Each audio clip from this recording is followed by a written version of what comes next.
Hi, welcome to another episode of Hot Takes with me, the Silver Fox. What is the best way to annoy and embarrass John Swinney? Well, there's many ways, I imagine, but one of the best ways, as has been seen last night, is to ask him a question. He doesn't like questions, that much is obvious, because either the question is very hard, he doesn't understand the question, or he quite literally doesn't know the answer. That is often the case. He's not the brightest bear, is he? He's a bear of very little brains. But often the time is that the answer to the question is so embarrassing, I suppose you could say, so embarrassing for him and for the SNP that he has to pretend that he didn't hear the question. Or, at the very least, he tries to answer a very different question indeed. Now, this happened with the BBC's Question Time special last night, where they had some of the leaders of parties on. They wouldn't have Farage on. They're scared of him because he talks truth and he says what people want to hear, and he would utterly destroy everyone else in that studio. So they didn't have him there, but the others came on.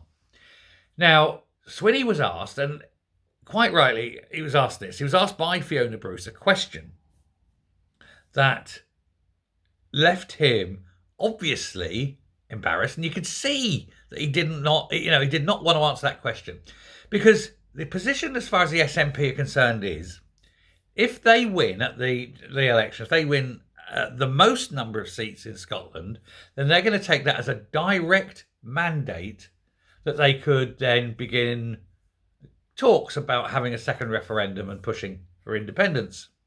Now, it doesn't mean that they've got the most votes, of course, not by a long chalk, but by the most seats.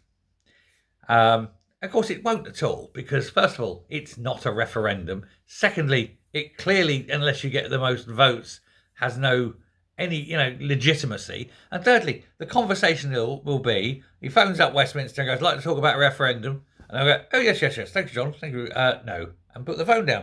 And then he's going to sit there and go, "I don't know where to go with that," because he's got nowhere to go. Anyway, Fiona Bruce took what he was saying, took his insistence that the most seats would be a mandate for independence, and turned it around. And she said that given that polls are showing that the SNP are going to lose dozens, if not scores of seats, that they could be down to perhaps even single figures, and that they are likely to be, at best, the second party in Scotland, possibly the third. And that if most seats were for pro-unionist parties, would he take and accept that as a democratic mandate that the people of Scotland wanted to remain in the Union?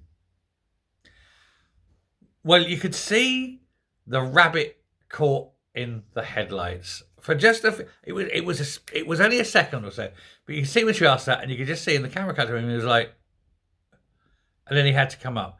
And did he answer the question? Did he bugger? He refused to. He did not even address the fact that she'd asked that question, because he knew he couldn't answer it. He would, if he answered it, yes, okay, well, if that's the case, then yes, democracy must be that the union is in there. Well, that's the end of him, isn't it? It's the end of the SNP, because that's the result that it's going to be. Or he could say, no, it wouldn't, in which case what he's doing is he's downright throwing democracy away. Oh, there is no democracy. We don't care what people think. We're going to do it regardless. Well, in which case, if you're reliant upon the democratic mandate to get your most number of seats being legitimate, then you can't then not have the democracy the other way. So it's bullshit argument, and he'd be caught out on it. So what's a girl to do? Well, this particular response was, answered a different question. And he went off on some rant about something else, about, well, independence is a matter for the people. Yes, it is, John. It is a matter for the people. And they've had their vote. And they said, on your bike. No, unionism is the way forward. The majority. Democracy. You don't like it, but you've got to live with it. And it's just stunning how he can do this. He goes on, he says he wants oh, the legitimate views of the people of Scotland and the decisions that they make must be paramount.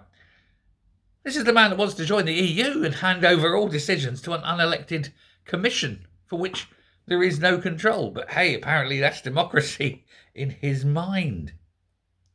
But that's the problem they've got. They cannot sit there and have the argument going, if we win the most seats, that's a mandate for independence. But if we don't win it, that's not a mandate for the union. And that is where, of course, they are fundamentally democratically bankrupt. Now, he did go on. It was interesting because he did say that they've had a tough time. They've had 18 months of tough time, haven't they, ever since Sturgeon has gone, with everything that's gone on. God, they had 13, 14 months of Humza Yousaf. That's enough for anyone. But, of course, then you've got all the problems with Murrell, his arrest, his pending court case and all that. You've got the missing 600,000. You've got the debt.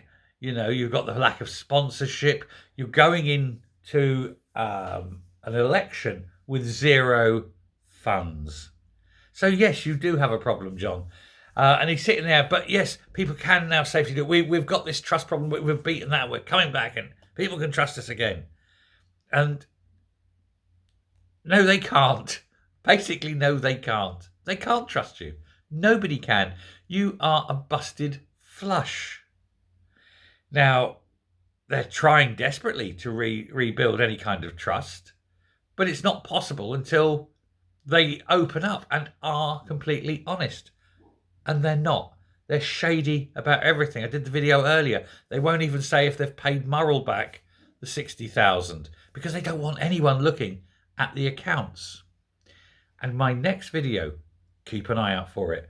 If you haven't hit subscribe, hit subscribe now. You don't want to miss the next one because we're going to have a look at what may yet be a criminal case against the SNP because of their impoverishment, because of what they are doing, because they're so poor. It may well be a case of corporate thievery from the people of Scotland to run the SNP campaign. So no, we don't trust you, John.